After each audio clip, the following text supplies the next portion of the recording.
Welcome to Why Not Both? This podcast is about the way that our multiple passions inform our identity. My name is Pam Shaffer, and I'm a musician, therapist, and tutor living in Los Angeles. Each week, I interview people about the ways that the multiple things they love inform who they are as people. You can learn more about this podcast as well as our guests on our website, which is wnbpodcast.com. You can also find us on social media, such as Instagram or Twitter, under the handle WNB The Podcast. Thank you so much for your support. It really helps us out when you like and subscribe to us on your preferred podcast platform. So not only do you get the latest episodes, but other people can see us as well. Thank you again, and I really hope you enjoyed this week's interview. So, Gigi, welcome to Why Not Both? Thank you. I'm really excited to be here. Yay! So I would love to ask you to introduce yourself to our guests so that they know who you are and what it is you do. Sure. I'm Gigi Engle. I'm a certified sex coach and sexologist, and mostly I'm a writer, and I write about sexuality and women's health and teach a lot about sex ed and sexuality, and I'm just really into all that kind of pervert stuff. Yay! I was like, that would be a great thing to have on the top of a resume, like professional pervert. I've thought about it. I've thought about having it on like business cards. Oh my God. Well, John Waters would definitely approve. I mean, gotta do it. I generally ask my guests this question as well. Is there a better question to ask than what do you do? Like, is there a question that you would prefer to be asked? I mean, not really. I guess what do you do is pretty standard. Do you want me to answer it? Yeah, because I think that I sometimes ask that question. Well, by sometimes I mean like every podcast. Because sometimes people end up defining themselves by what they do for money, like in Western society, and other people define themselves by what they're passionate about. And sometimes Right. they're the Well, same luckily thing. for me, those two things are the same. So I'm very blessed, hashtag blessed in that way. Writing is like my biggest passion, and that's kind of how I got into sexuality and journalism. So luckily, my job every day is like very closely linked to what I love to do. So it's the same for me, what I do and who I am. Is that ever difficult that it's the same thing, or are there ever times when you're like, I wish I could peace out and be like an underwater macrameer? Not really. I mean, my biggest challenge isn't so much like that I get annoyed that like I do what I love all the time and it's also linked to my income. It's more like feeling like I need to always be doing more. Like I, got a job writing about sexuality when I was just out of college. And then I was like, oh, I want to be at a bigger website. And then I got a book deal and I was like, okay, well, that's pretty cool. But now I want like a second book deal. Like I'm such an asshole. Why can't I just be like happy with what I have? And then I got certified as like a sexologist and I was like, well, now I need to be a therapist. So now I'm like looking at like going back to school and becoming a therapist. And I'm like, what am I fucking doing? How dare you want more for your life? It's just like really weird, like how I always like I set these goals and I'm like, okay, as soon as I get there, I'm gonna be stoked. I mean, that's where I'm gonna be. And then I get there and I'm like, this isn't good enough. I decided now. I'm like, I never even take a minute to like enjoy it. I'm just like, okay, and what's next? What's next? What's next? Because yeah, that is like it's a weird double-edged sword doing things that you are passionate about because then like it's only sometimes, I don't know if this happens to you, but it's only when someone outside of me points out that I've accomplished something that I will pause and acknowledge it. And so it's a new skill for me. I feel like my first reaction when somebody points out that I've done something cool is to be like, oh no, that's not that big of a deal. Or like, oh, that wasn't a big deal. Or that's nothing. And then, yeah, I remember being like 21 years old and being like, oh my God, if I could just have one article published on the internet, I would be a superstar. I would never ask for anything again. I mean, I think it's indicative that I just like choked on air, even trying to say like I celebrate my own accomplishments. My throat's like, no, you can't do it. No. Yeah, and yeah, like that constant, that striving for more, because you do think that you're going to be happy when you get the next thing within your field, and then you get the next thing and you're like, oh, I'm still me. Okay. Yeah. For me, as well, it's like a lot of what I do is like linked to like social media and followers and all that audience shit. And so if I'm like afraid if I slow down for 1 second, I'll just be irrelevant.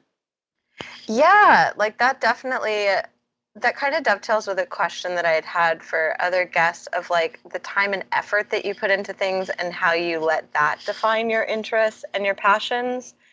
And it is really hard with the constant, both like the surveillance of social media, but then also like almost the fake construct of time that it puts around us.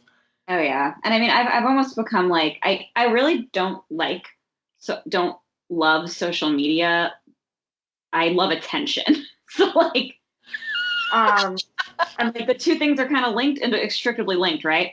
But like, I find myself spending like so much time on Instagram, like checking to see who's liking my photos and how many likes I got, and like rewatching okay, I do this like really crazy thing, and I hope I'm not the only person who does this, but I probably am like in a minority. I watch my story like all the time, like multiple times a day, like over and over again, like my own story. Like, what do I think I'm gonna see? Oh, Let me just watch it again. Let me just like see what I was doing yesterday. It's like I was there. I was talking to, oh man, I was like, I just realized I talked to so many people for various contexts. I'm like, what context was it? Am I repeating myself on my own podcast? I was talking to someone about how I'll throw my phone into airplane mode without the Wi-Fi when I'm working on creative projects. But then I definitely will, like, out of sheer desperation of my own tech addiction, scroll through like my own photographs in my photo roll as though I wasn't the one that took said photographs. I absolutely do that. I do that on planes. Like when I don't have Wi-Fi, I'm like so desperate to be on my phone that I'm like scrolling through my albums. Uh-huh. And I like take my photos and I'll be like scrolling through them, and then I'll start creating sort of like not like unneeded albums inside of my phone so that I am doing something and organizing something. It's like totally fucking bananas, dude. Yeah, what we were talking about was that like technology has basically advanced faster than our brains really actually know how to keep up with. So our brains are scrambling to like organize this in some way that makes us feel good and makes the world make sense, and it results in like making nested photo albums on airplane mode. My brain is like an Instagram omelet. Like the internet has scrambled my marbles. I'm like, oh God, it's too real. It is. It's like 5 real. It's literally, Baudrillard might argue it's 5 real. How does that end up? Because like having that relationship with social media, like it is critical in sharing your work, but then how do you refocus on your work? Like how do you deal with that? I mean, my work comes first really when I try to post. I have like specific times of the day where I'll like post a photo, which was at the I can't remember which one. It was either my agent or my publicist. Someone told me I was supposed to be posting like it's 3 times a day or twice a day or something, and it like stuck with me. So I just stick to that time. And because I do, my Instagram is like, there's only like every third photo is like a personal picture. So it's like I just have to find a movie meme or find like or write like a funny thing on a white background. Like for like the pattern I've created because I'm crazy. So it's really not like that much effort. And like I have to do like I really try to focus on my work first, but then it's like so hard not to like write a paragraph and then go on Instagram for like 5 minutes or something. Yep. But I try to focus my creative energy as much on. I kind of think my work has almost all of my creative energy, and my Instagram and social media is just like what's left over.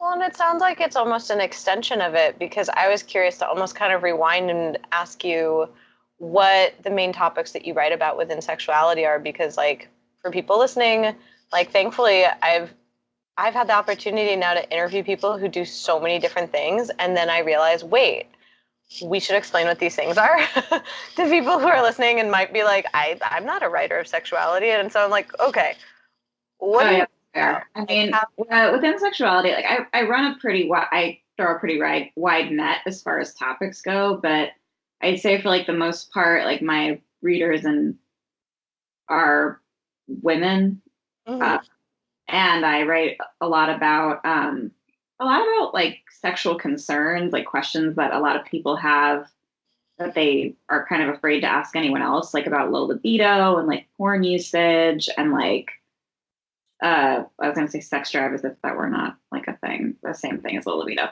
And like, anatomy questions and sort of like it's really a wide net, but a lot of it's like based on emails and questions that I get from readers that are like their secret shame. Like even though I read letters that are like they seem so minor to me because I'm so used to it, but like they're clearly asking me these questions like from a place of like a deep fear of judgment. And that's kind of like where my whole shtick is like normalizing human sexuality into like everyday conversation. Yay! I'm very into that because what you said, that was interesting. Like it stuck in my brain that you said like for a lot of these people it's like this like secret shame. And I was curious if that also tied into your work as like a sex coach and a sex expert and why you'd want to go into sex therapy. Because it sounds like bringing that shame to light, like I'm big into the Brene Brown recently. I love Brene. Oh, she's so great. I'm like, Brene, notice me. But yeah, like all of her work on shame and vulnerability ties into a lot of my clinical work as a therapist. And so I'm just like, ooh, is that what pinged in your brain that you're like, okay, if I help people with the shame of this, then we can actually like be vulnerable about what the issues are and talk about them frankly and help people accept parts of themselves and become more knowledgeable. Yeah, I mean, I hadn't really thought about it as far as like becoming a therapist. I mean, I have thought about it, but like as far as my writing goes and like my column and advice column, it's like people write the letters to me like knowing I'm an advice columnist. So like they know their personal information will be removed and that it may be used as an example. Mm-hmm. And I think that that's kind of like my contribution and many advice columnists' contribution is like taking letters that are real people's questions, like not exposing them in a way that would like harm them personally, but kind of like opens up a bigger dialogue because it's probably probably more common and it probably will resonate with someone more than they realize. Right. Because people spend so much time on the internet and are searching for things that they're like, why am I feeling this way? Or like, why is my life like this? Or why can't I have an orgasm? Or what's going on?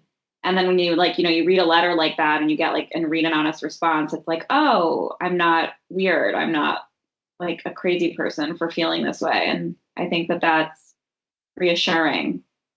Yeah. So my reading isn't about like exposing anyone's secret shame, but sort of like leveling everybody's shame so that we can all feel better about it. Yeah, because there's a difference between like exposing shame versus revealing shame in order to normalize what's underneath it and then dispelling whatever the problem is that's going on underneath it. Yeah, exactly. It's not like it's not just for like the likes and the people reading it. It's like for people reading it and then being like, oh, this makes sense to me because I have felt that or experienced that. Yeah, because I think that I was wondering, like, do patterns emerge in the emails that you get? Like, are there like a cluster of concerns, or does it like come in waves? Are there things that are tied to like other media that people end up being concerned about? I think there's definitely like common themes like around people's concerns around pornography or partners' use of pornography, like concern about. I wrote a few articles a while back about like being a woman with a really high sex drive, and I've gotten lots and lots of emails from women who are like, I experienced this, like my partner makes me feel like I'm crazy for having this high sex drive, and like stuff like that. And I think one of the most like astounding things like throughout my years of doing this is that no matter how many times I write about a topic or try to normalize something, it's like it can be a little discouraging because I keep getting the same letters. And it's like it's like almost like can feel like my advice or my attempts to normalize these things are falling on deaf ears, because like I'll get like I'll write a bunch of stuff about porn or like masturbation and how it's normal, and then I'll get a letter from a reader that's like, why is my partner masturbating when we have regular sex? And I'm like, what are you, like, how are you asking me this? You're like, did you read the other articles? Yes. I mean, I'm kind of a snippy bitch as it is, so it's like it definitely takes a little self-control for me to not be like, are you fucking kidding me asking me this right now? Reference article 312. Uh, well, and also it sounds like sometimes maybe the people who are reading the articles are the people who are inquiring, but the people who actually need to read the articles might in fact be the people's partners.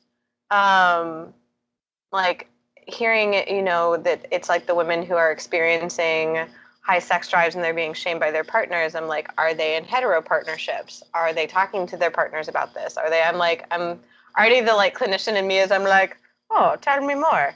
Like, Yeah, I mean, it definitely varies. I think for the most part, it's like, because there are these societal pressures in place, especially with the sex drive thing, where it's like men aren't supposed to like want to talk about it, and like the immediate response is to be defensive and to like demonize a woman in a heterosexual relationship, for admonish her for having the higher sex drive, instead of just being like, people have higher sex drives and it's like, I'm normal and you're normal, because people just don't know that.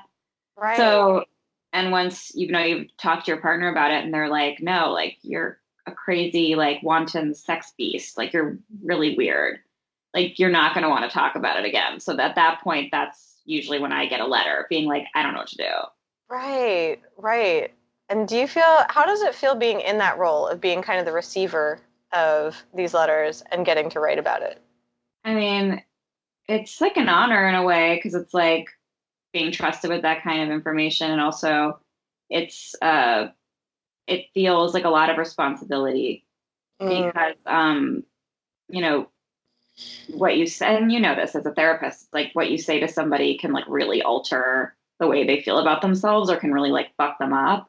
So like you don't want to say the wrong thing. So like I try to be as like diplomatic as possible and offer a lot of like resources and reading material and that kind of thing. So I'm not just giving my opinion, but it's like, I mean, a lot of time I'm giving my opinion, but I give my opinion most of the time. It's an advice column, but it's also like, here's this article, and like here's this article, and like here's some other stuff you can read so that you can understand like how this works. And like I give them like book recommendations, like for sex drive stuff. Like I love recommending "Come as You Are" by Emily Nagoski.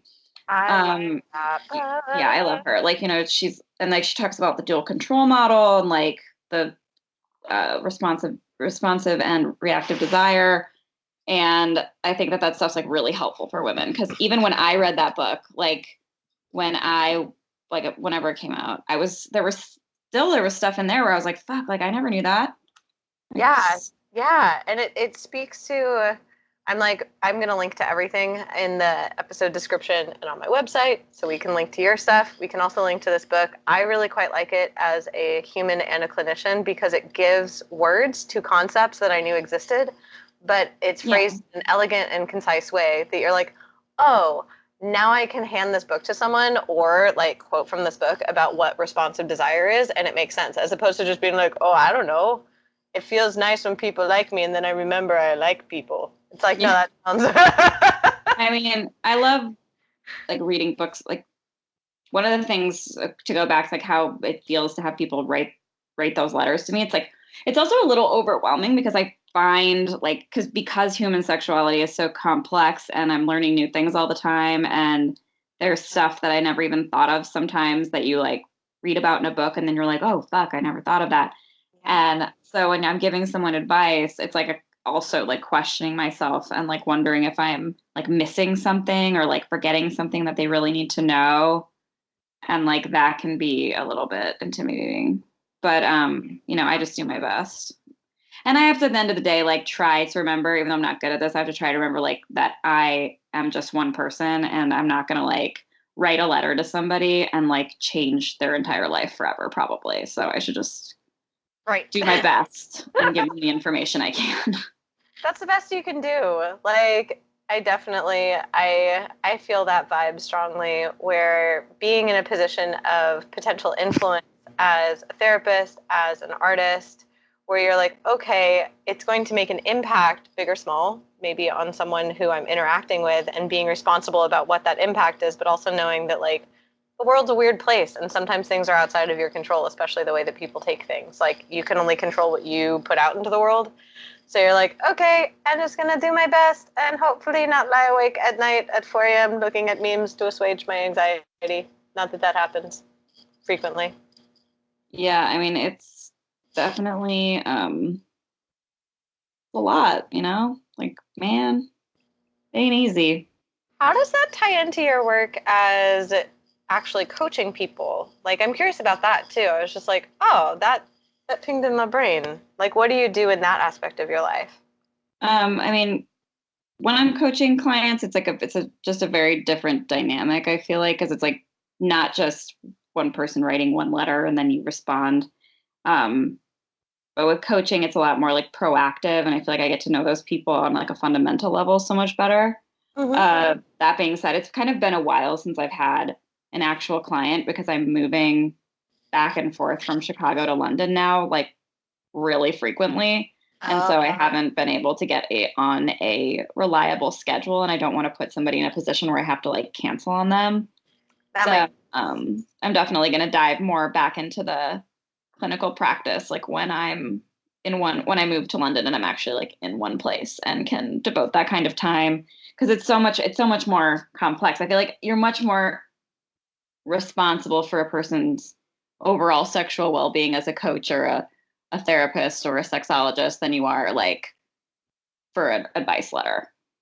Yeah, and I feel like a lot of people have misconceptions around sex coaching and around sex therapy. Like, I interviewed my friend Mo on, I think that was episode 3.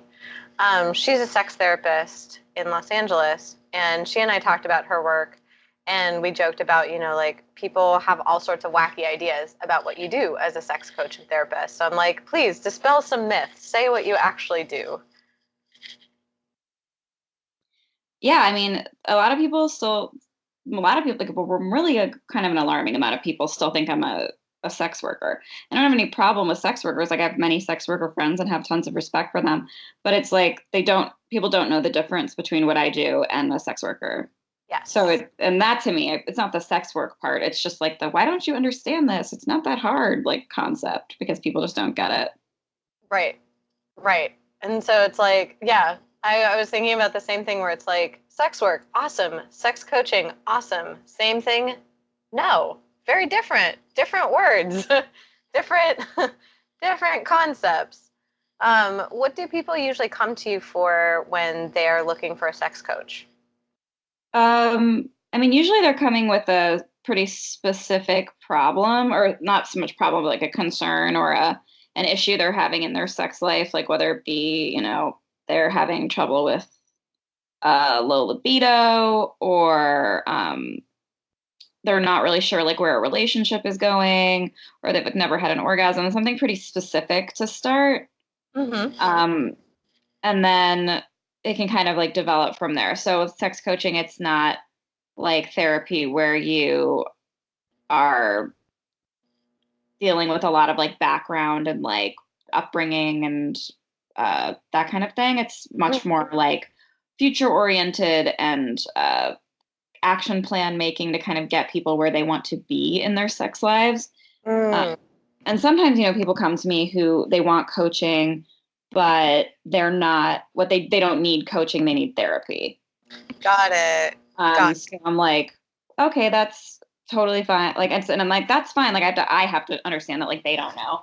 So I have a big referral network that's really good for that kind of thing. And like, maybe they need a sex coach, but they also need like therapy in tandem. So that can be a way to do it. And also sometimes they want, touch-based coaching, which I don't do, sexological body working, but I know a lot of people who do. So I'm able to refer people out for that kind of stuff. So it's just kind of like, not only knowing, like figuring out what you can do best to serve them, but also understanding your own limits within what you do in your practice. And to collaborate with other people, I think that's really important. What you said, that you're like, well, sometimes they actually need therapy. Sometimes they need therapy in tandem. Sometimes they actually want a different service than you offer. And I was like, Yeah. That's the thing I actually really like about working in sexuality. It's like, I think because like working in sexuality in like any capacity really is so stigmatized. Like even if you're like a therapist or a doctor, like people are like, or a doctor, you're a therapist, you are a doctor, but like they're like, wait, are you a dominatrix? And they're like, no, it's not what that is. But like, I think because everything is, everyone who works in sexuality has that kind of like weird sex shame thing. yes. Like we all, at least in my experience, I've noticed like there's a lot more interdisciplinary sharing and collaboration. Yes. Which I really appreciate because we all do different things and bring different things to the field. And we're not serving anybody by like closing ourselves off and like the therapist only talking to therapists and coaches only talking to coaches and like writers only talking to writers. It's like, that doesn't really help anybody. No, no. Then everyone gets like, oh wow, that was a really obscure metaphor. My brain was like, everyone gets a tesseract instead of a mosaic, and then I was like, why does my brain do this? I'm constantly making like weird references to like authors or books that like people haven't read or would not know what that is, and I'm like, all right. Yeah, I'm like, this is fine. I'm just flashing back to AP art history class. This is normal. Um, I'm curious how it features in your self-definition then, since you do work in sexuality, like, is there ever any bleed over into then your personal life when you try and explain to people what you do, like when you meet them? I mean, I'm pretty open about it at this point. Like, I don't have any shame about what I do, and my family's really supportive, and my fiance is extremely supportive and like is obsessed with what I do. And I mean, he and I got together when my career was already very much in stride. Mm-hmm. So for me, it's kind of just like a part of who I am, and it's nice, like my sisters and close friends like come to me with their relationship and sex questions and feel comfortable asking me those questions and like no, I won't judge them, and Right. everybody gets a vibrator, so it's like everyone wins. I like the Oprah vibrators. Like, you get a vibrator and you get a vibrator. My family and friends call me the vibrator fairy because I give everybody vibrators. My mom has more vibrators and like she knows what to do with at this point. I just imagine you carrying around like a knapsack of vibrators at all times. I mean, I'm lots of fun to have at bachelorette parties because I do bring a giant box of sex toys. I outdo everybody's gifts. It's amazing. How did you discover that this was like what you wanted to make your profession? Like, it definitely sounds like you're passionate about it, but I'm like, how did you make the jump from like, this is something that I'm really into, to like, this is what my professional life is going to be?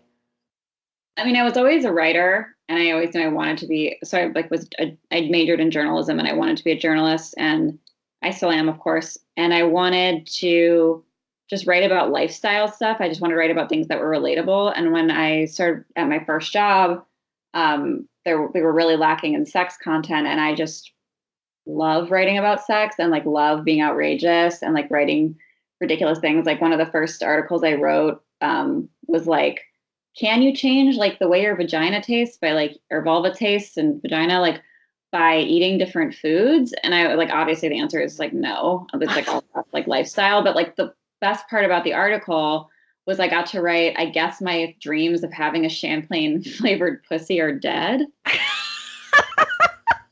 And like it was just, and I loved my first job because like I wrote about sex and like my editors were so chill and like did not give a fuck what I said. The only time I was ever censored was when I referred to my pussy as a hair pie, and my editor was like, no.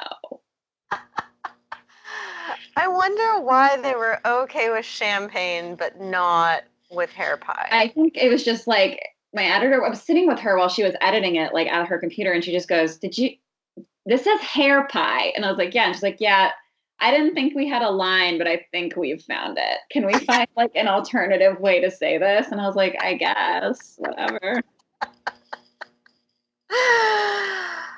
Oh, I'm trying to think of like what about that phrase would set someone off, but I'm like that. I guess it's just like gross. I was like, okay. Yeah, that's really funny. I guess it's like moist and hairy, like whatever. I thought about it. I was like, you know what? All right, like that's fine. It is pretty because I used to kind of push her a little bit. My editor at my first job, I would like kind of see what I could get away with and like how far I could go before they were like, no. You're You really can't. like, no, this is not the way. I thought it would be her pie. Like I had such a no filter and so few limitations on what I could say that I like would just kind of like throw shit at the wall and see if something stuck. That reminds me a bit of my guest Lucian, who writes role-playing games currently. Oh, that's so fun. Oh yeah, and he was informed by his studies as getting his master's degree in religion and his role as the lead singer and writer for the trans punk band Schmeckel. And so he is of a very similar. I've heard of that band. Oh my gosh, they are not still technically in existence, but record of them does exist, as do their records, and they're fantastic. Yeah, I've definitely heard of that. No, I feel like I have heard of that. I was gonna say maybe I'm thinking of something else, but I don't think so.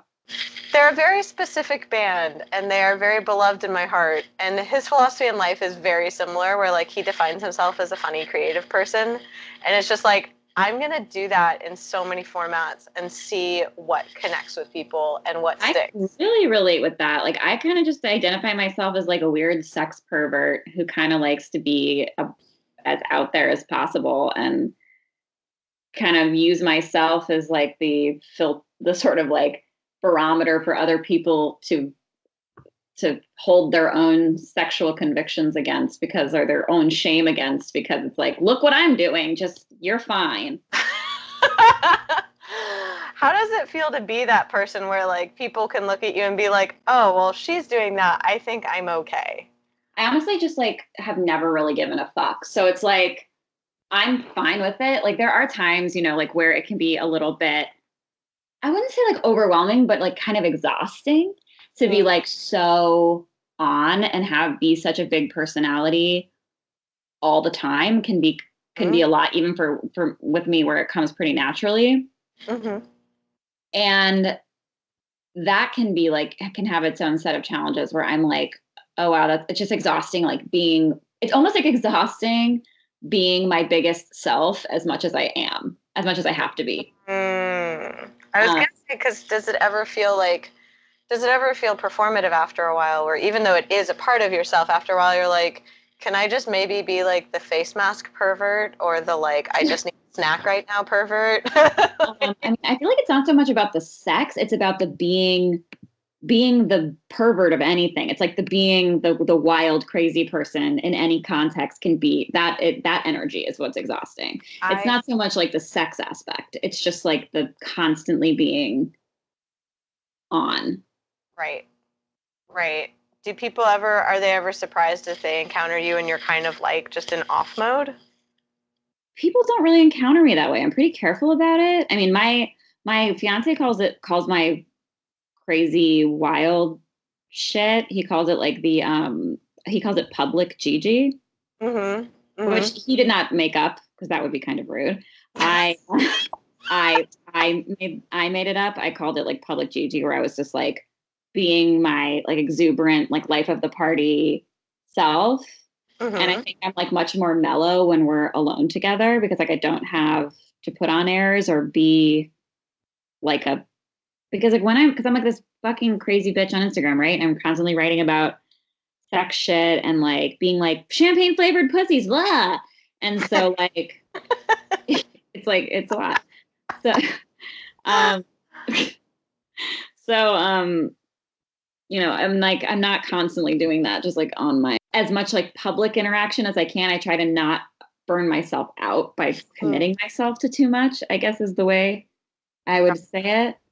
Because it sounds like when you are public facing, you do want to be that person because like that person is like the person you're really passionate about and expressing. But there are also times when you're like, I just want to be a chill person. but that, it might be less inspiring to see a chill person talking about sexuality. You might be like, oh, it's another chill person. Maybe we'll have some tea. Yeah. And I mean, I even find like with the chill people, like I'm still being like big. Well, it's good to know your strengths. Like, I feel like thinking about what we were talking about with socials and like with media, it's like it sounds like you have figured out how to express yourself really well and find a good audience for it by emphasizing those parts of yourself that are authentic. Like, it's not like you're making this stuff up, like that's really you, but you can't be like you at 1,000 watts all the time, because that would be stressful and weird. Yeah, I mean it's a lot, but it's like, what are you gonna do? Well, and also it's interesting that you had said at the very beginning, you were saying that you're like, yeah, I'm really lucky that I got to actually make an income based on my passion. Because that's something that's come up with a lot of my guests, of like the whole issue of how people deal with having their identity, like their passions, be separate from their job. And have you ever had to work a job other than a writing job or a job that was in the field of sexuality? Like, have you ever had another job that you were like, this is just a day job?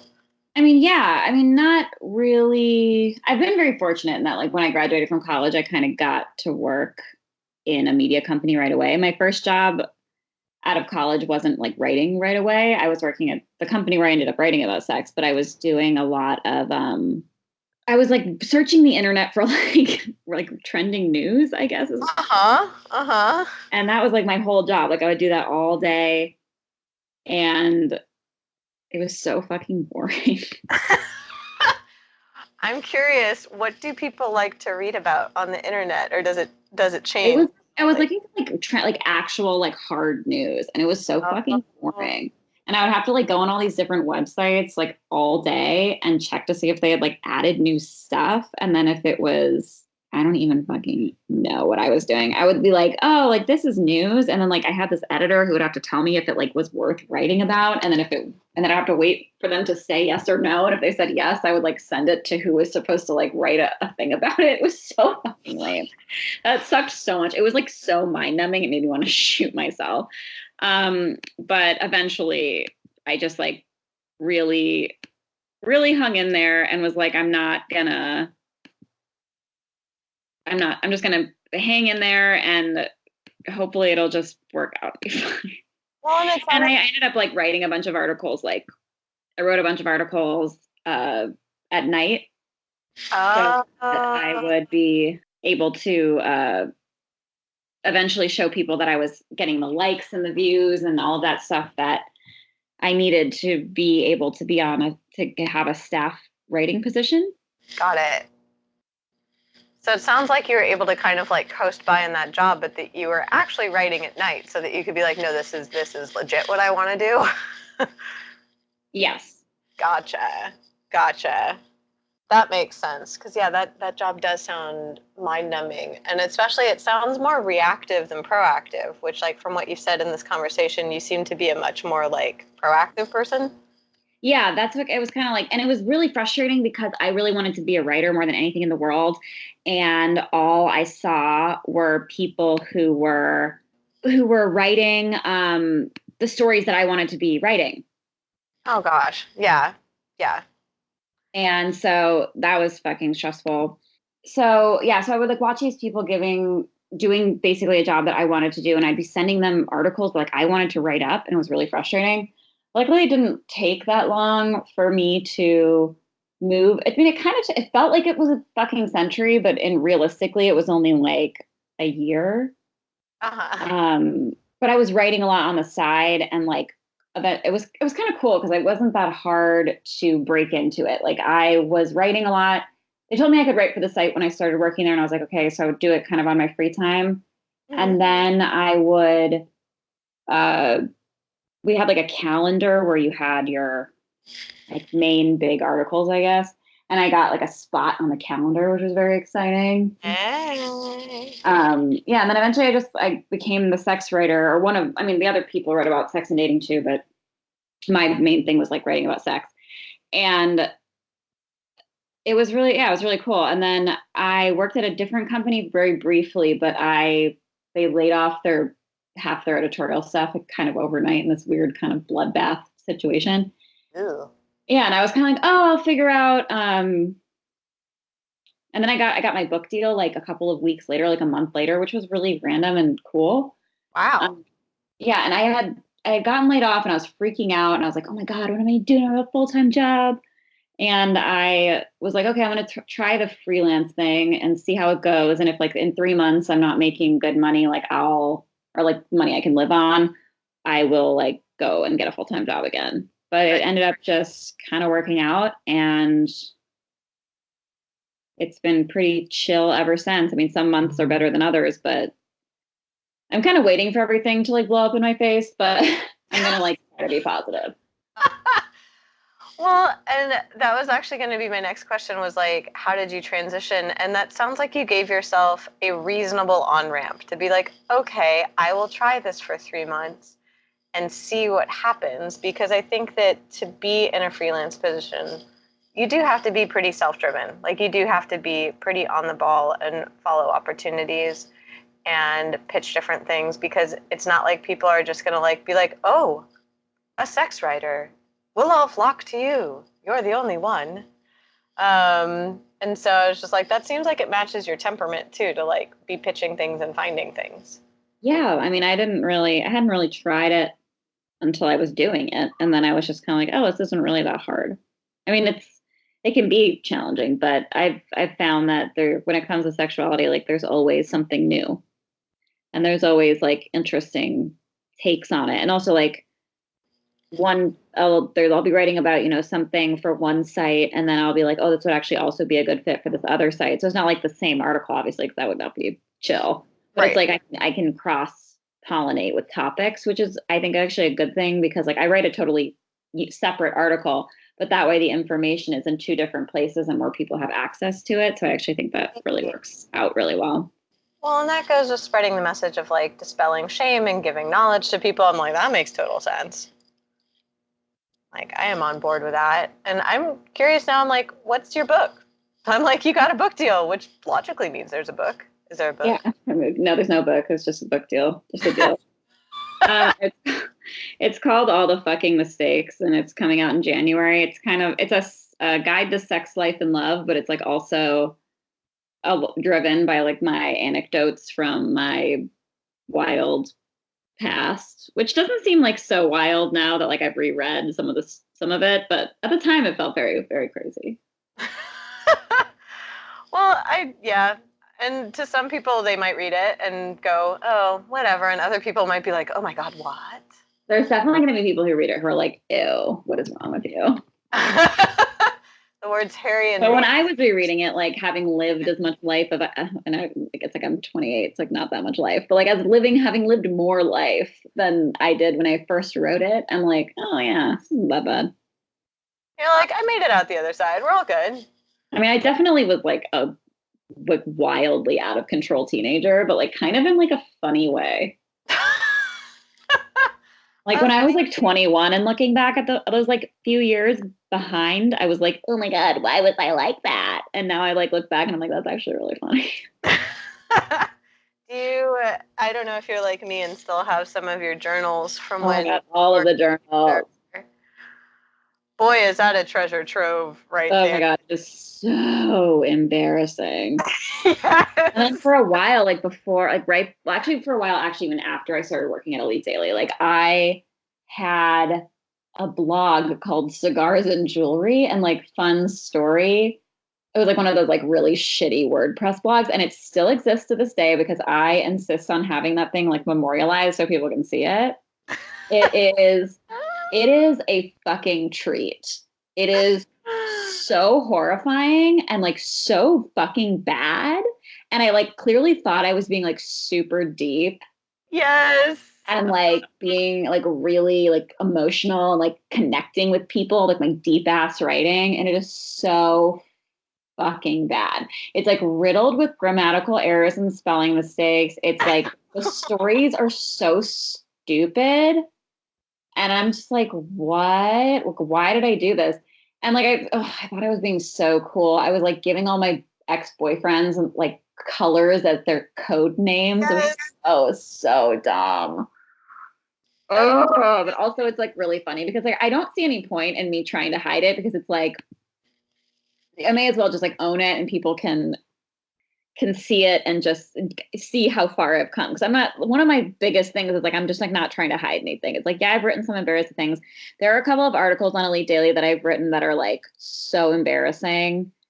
And I'm like, why did I do this? Like, I wrote this stupid article. Like, I think I was just like we had to write a certain amount a week, and I was like out of ideas, and so I wrote this like article, which doesn't even have anything to do with sex. But I wrote this weird article where it's like, you know that like pose people do in photos where they put their, and I do it. It's like where people put your elbow forward to make your arm look skinnier. Yes. Yeah, I wrote this like I don't know what I was like on one this day. I wrote like a whole like fucking diatribe about how it was like the most insecure thing you could do and how like no one should do it in photos. And it was like so fucking stupid. Like I wrote like 900 words about this. And I was like, I can't even look at it. Like I tried to reread it once and was like, I can't do this. This is so bad. Oh my God. And yeah, there's like, I mean, that's like kind of my whole thing is like all that stuff is like memorialized on the internet. And like, thank God most of my journals are like handwritten from before this time. But I'm kind of like, a lot of my journal shit is like on the internet. And I just kind of have to accept that as part of my journey. Yeah. Like I've done a lot since then. And that should be like, it's like a part of who I am. And I hope it's like an example I can show people. It's like, look, we were all a fucking mess when we were like in our 20s. And like most of us, myself included, are kind of a mess now. And that's fine. Cause like nobody knows what the fuck they're doing and no one has their shit together at all. I think that that's the key element right there is that we all have mortifying things from when we were teenagers. We've all written or created something that when we were creating it, that we were like, okay, I'm deep. I'm basically the human equivalent of a clove cigarette. That no, you're not.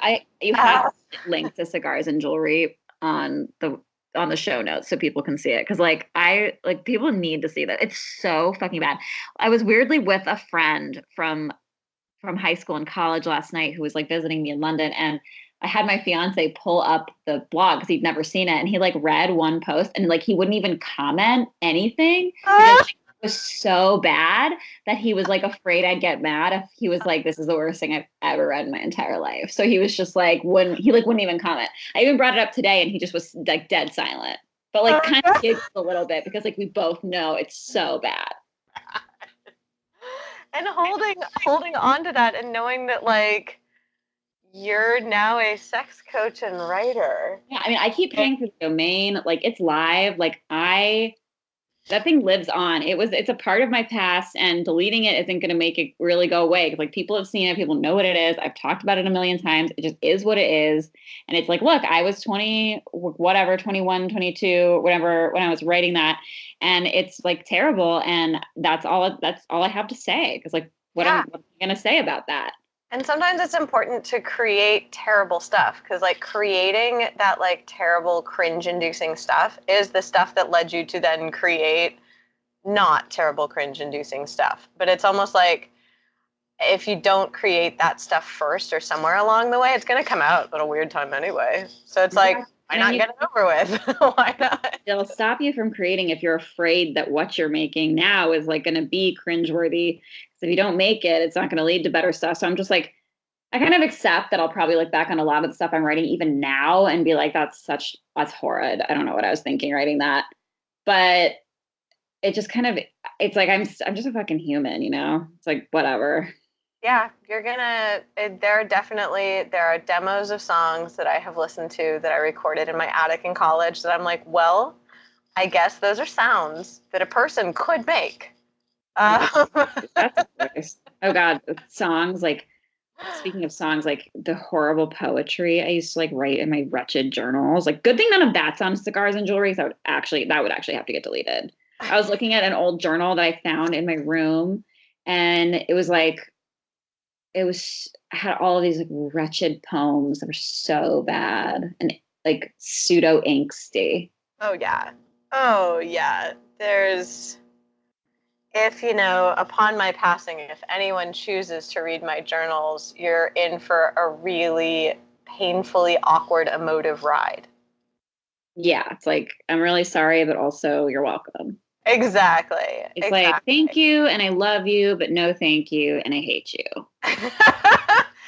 And I think that that's important for people to know now that you're in a position where you're just like, yeah, my book's coming out in January. Yeah, I'm a professional writer, to know that all of us have this. I don't think I know any artists or writers who do not have something artistically in their past that they're like, oh, yeah, that was terrible.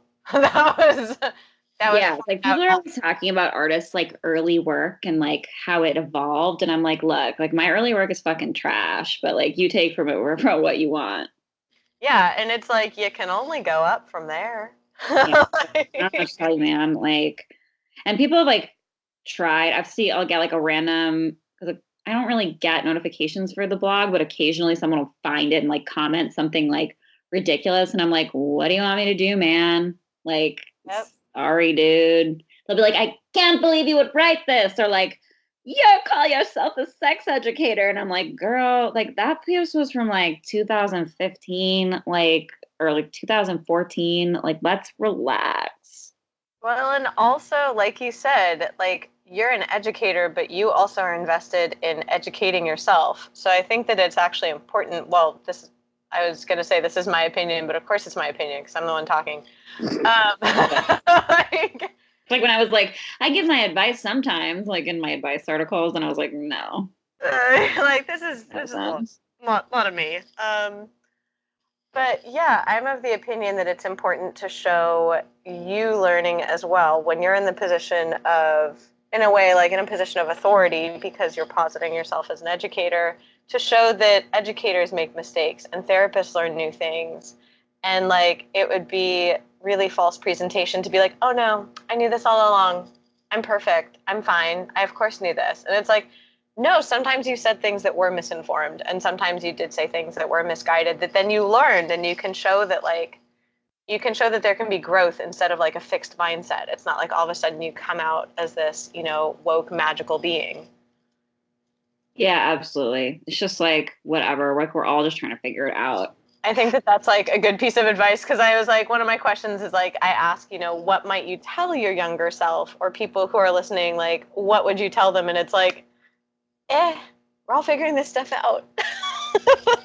Yeah, I'm just like, figure it out. Like, don't worry too much about like what other people think about you, because like there's always going to be someone who wants to be a dick.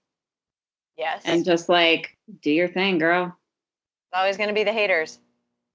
Yeah. How would you recommend that someone get into the field of either writing or sex coaching, or both? Like, what would you recommend if someone's like, oh, I'm interested in doing these things? Writing, I just like, I don't even like, it's such a hard thing to like get into now. Like if somebody wants to get into like writing, it's like start small, like offer, like try to take people to coffee, like editors who you want to like work for, but be willing to like write. You need to get clips to start. So write for blogs that probably aren't going to pay you, or write for smaller companies that don't pay a lot of money, and just like be willing to like build yourself up from that. And then once you get a couple of clips, you can start pitching bigger places, because you can show that you're an actual established writer. Right. You do have to put effort into your social media, even if you want to be like one of those people who's like, I'm too cool for this. It's like, sorry, but that's what it is. Like, if you want to get a book deal, you need to show that you have like 50,000 followers like across your social media platforms for a publishing house to even consider it.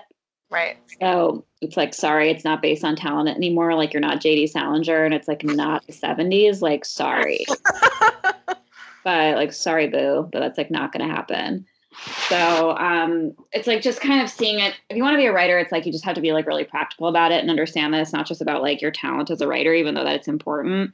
It's also about like your personal brand and being willing to learn how to market yourself and like not being shy about it, because the whole like shy writer, like secret novelist thing, like is not going to happen. Yeah, no one's going to come knocking down your door because you happen to be a writer. Yeah, it's like, it's not gonna happen. Everybody's a writer these days. It's like you have to show that you're different and show that you have like people who listen to you. So that's that. And then if you want to be a sex coach, that's a more like straightforward way to do it. Again with sex coaching, like getting clients and being out on the internet is really important. So marketing again is really important, and like having a personal website and having really nice business cards and like having a strong Instagram following and constantly updating your shit is like it's important and it's part of the whole thing. No matter what you're doing, it's like marketing yourself is important. Um, and if you want to get like speaking gigs and like speak at colleges or teach workshops and stuff, like you need to be on the internet. You need to be present and like invested in your brand. So that's that. But like if you want to actually get certified in sex coaching, like my program that I did was through the World Association of Sex Coaching, and they have like a program called SCU, or like taught by Dr. Patty Britton. She's like a brilliant master sex coach queen lady. Mm-hmm. I'm obsessed with her. And it's like it's a pretty straightforward course. I mean, I did it in 6 months. It takes most people like a year to 2 years. Mm-hmm. I just sort of buckled down and was like, I'm gonna do this right now. And I was doing like a course every week and like devoting so much time to it, like crazy. Like I just was like, I'm gonna be done with this by August. I will not be done any later than that. I like that you were really aggro about learning to be a sex coach. I'm like, yeah, like really like crazy about it. I was like, I will not end this summer until I become a sex coach. And I like made myself like do it. But I mean, it was fine. It was really fun. And I learned a lot, but it was a lot to take on, like with my workload, which how much I was insisting on doing every day. But yeah, so I did it, and it's a really good program. So I definitely recommend it. They just updated all of their courses. So it's like the sort of like reading material and like the movies and like documentaries and stuff that you watch as a part of like supplemental coursework is like much more updated and relevant. Nice. So it's really good. There's so many great books and like the classes are really good. And I learned so much stuff. Like I thought I was like a professional sex educator, and I was like, oh, I should probably go back and get some more like schooling and some more education in this. And then I was like taking this whole course and was like, oh, I never thought of that, or I didn't know that, and learned so much stuff. And I was like, oh God, the stuff I did not know. Oh yeah, the classic lesson of, oh, you didn't know what you didn't know, but now you know. Yeah, like, oh God, no, I don't know what I was thinking. So I really liked that. And yeah, and so I'm thinking about maybe doing a program in London, either for psychosexual therapy or psychology, something like that. But I don't know. I kind of like need to take a minute and like actually move to London and decide if I want to go back to school and become a therapist, like because I want to be a therapist or because I want to say I'm a therapist. That's a very, very big distinction to make in your mind. So I highly recommend sitting and thinking about that for a while, because I want to like to get that clear about that before I'm like, here's all my money, school.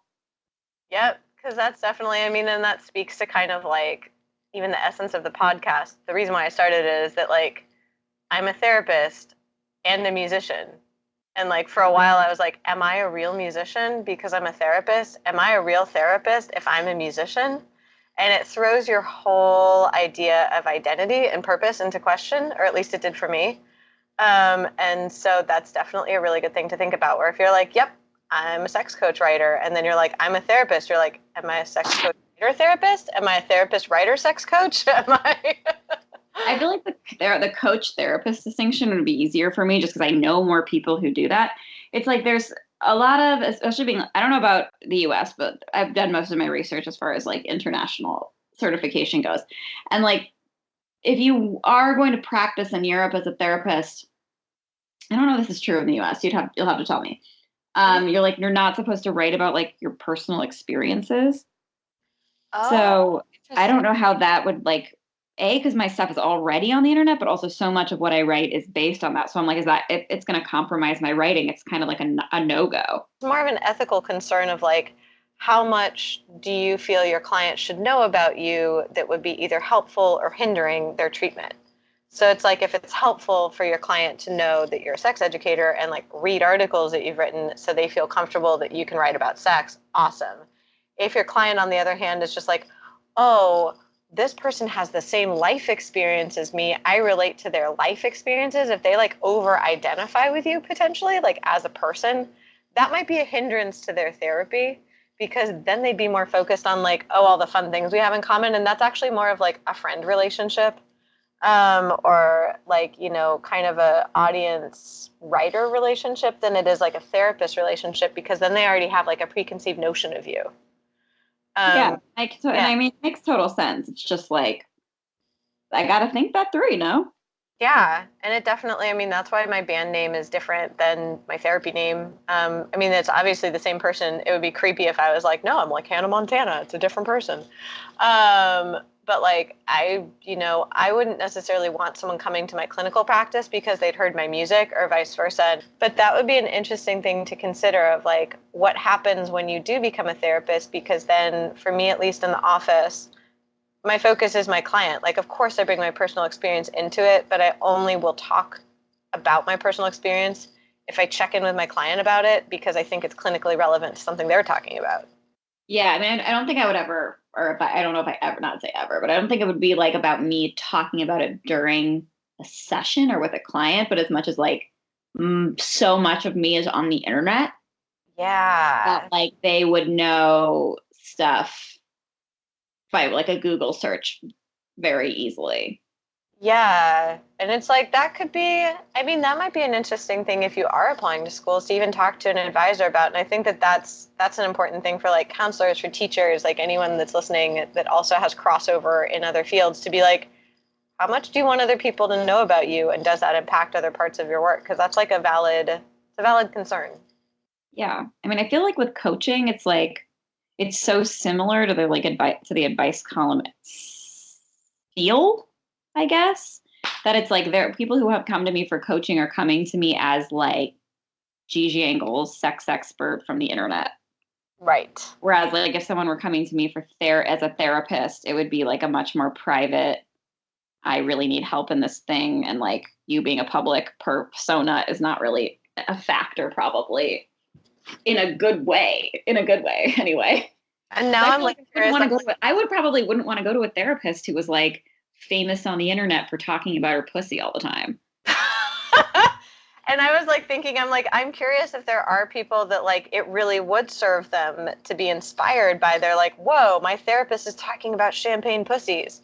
Maybe there's a niche out there that there's people that are like, that's what I need in a therapist. And I'm I mean, like, that if I'd have to like figure out if that's possible, because that would be the only like that would legit be the only possible way, because like I can't undo what has been done. right. And now I'm like, oh my God, now we need to have like an interview like a year or two down the road and be like, what has the evolution been? How have how Oh have my these God, parts I'll be like, coalesced? I honestly I have a lot of clients who like are in therapy wanting to know if they too can have a champagne flavored pussy. Exactly. Because I was like, now I'm genuinely curious. I was just like, because maybe for some people that might be a boon. Like, I know that for some people that have contacted me, like, they've liked that, like, I have purple hair sometimes, and I do state on my profiles that, like, I do play music and that I do have a creative life. And for some people, they're drawn to me because they're like, oh, I like that you're not one dimensional. I like that you emphasize that, like, creative life is important. And so, like, in a way, it's been like a bonus, because I was like, well, I can't really hide who I am, because a simple Google search will reveal that, like, yeah, that I also have this other part of my life. And so I was like, well, I'm not going to emphasize it. Like, my therapy with people isn't going to be about the fact that I'm a musician. That would be weird. But like, I'm going to let it add to my personality and add to my business instead of detract from it, I guess. Yeah, I mean it makes a lot of sense. I haven't actually had a chance to talk to an actual therapist about this, so this has actually been very helpful for me, because I'm kind of like, yeah, like, if I'm going to be a therapist, like it would have to just be as I am, and people would have to make the distinction. And in like initial sessions, I would just have to suss out if they were like, if it was going to be about them and their journey rather than like them wanting to know like Gigi Engle from the internet. Yes, yes. And you definitely, I would describe it this way, like, you get that vibe really early on if someone is excited because you're the purple-haired weirdo, or if someone's like, I really think you can help me. And it's a Yeah. different vibe. And so you can pick that up pretty fast. And I have chosen to refer out people where I get the vibe that they're like, oh my God, you look so cool. And I'm like, I am really cool. Let me give you some referrals. Like, Yeah. like, yeah, your therapy shouldn't be about me being cool. Like, I'm okay. I'm okay with my self-concept, but like, let's work on other things. Not to say that I sit around thinking about how cool I am. That'd be weird. But yeah, that's not what like their therapy is about. So I'm happy to refer out for that. But that is definitely not, it is few and far between that I get calls like that, and more that people feel comfortable because they see who I am. And that makes them feel more inspired that I could help them. And I'm like, yes, okay, cool. Like, let's get to the work. Like, let's do it. That's been my experience, at least. I mean, I will look into it, and if I end up becoming a therapist, we'll see how it goes, because it could be cool. Yeah. I feel like it's kind of uncharted territory for a lot of people. It really is. And especially when you're like, okay, I'm going to make an adjacent, what I think is at least like an adjacent shift. Like I became a therapist after tutoring for years and years and years and working with families, and I still tutor and I love it. But I was like, gosh, I help families so much and I help teenagers so much, and people just tell me stuff anyway. Why don't I become a therapist? And I thought about it kind of casually in that way. And then it all of a sudden like quickly spiraled into being like, who am I? What is my purpose? Floating away into the ether.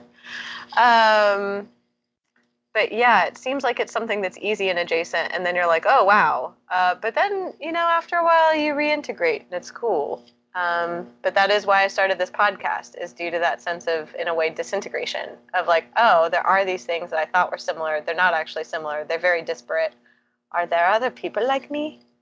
And that I started talking to a lot of people and recording my conversations and then posting them for other people to listen to on the internet. Yeah, see, it's like you know what I'm talking about. You're a therapist with a public image. And so I'm like, yes, I feel this vibe. Yeah, when you said you had a podcast, I was like, oh, see, you can be a therapist and do this shit. Yep.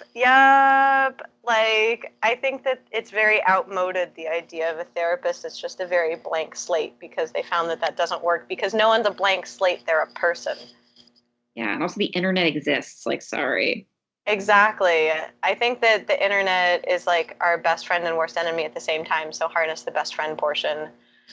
Because yeah, like when you were talking about, putting yourself out there as a writer, as, as a sex coach, I think that there's a misconception around marketing that all marketing has to be like that you are like, for instance, you are blessed with a big personality.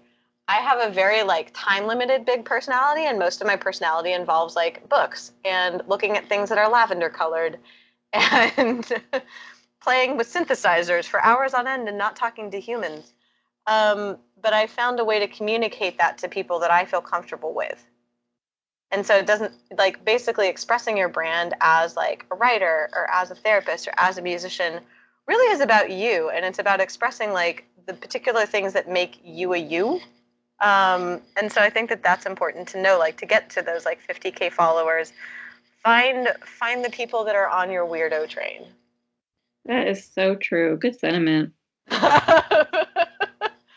And yeah, because I was like, I wanna assuage all the fellow introverts out there that like you can find your fellow weirdos and they aren't gonna encroach upon you, and that it's okay to be yourself and express those parts of yourself, and that those are the people that should be drawn to your writing and to your therapy and to your music.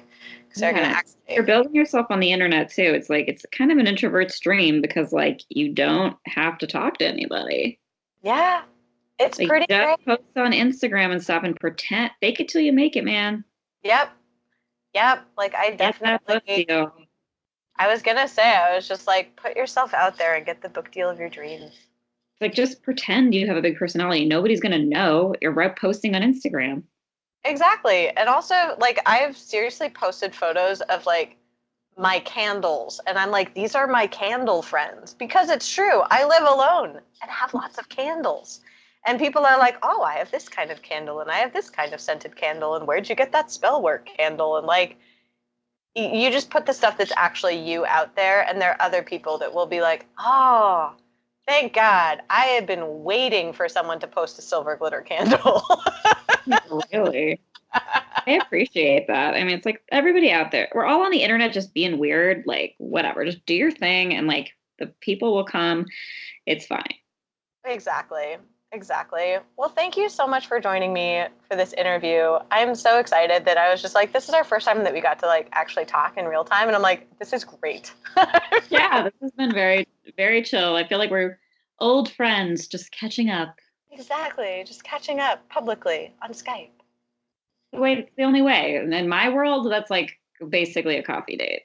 Yay. Well, I've had coffee beside me this whole time that I've sipped at maybe once or twice. So it is a coffee date. Amazing. Thank you so much for joining us for this week's episode of Why Not Both. If you would like to learn more about our guests, such as the one I interviewed today and all of the other people from this past season, you can head over to our website, which is wnbpodcast.com. Please make sure to like and subscribe to us on your preferred podcast platform so you don't miss any interviews. And if you fancy, leave us a review. Thank you again, and I look forward to chatting with you next week.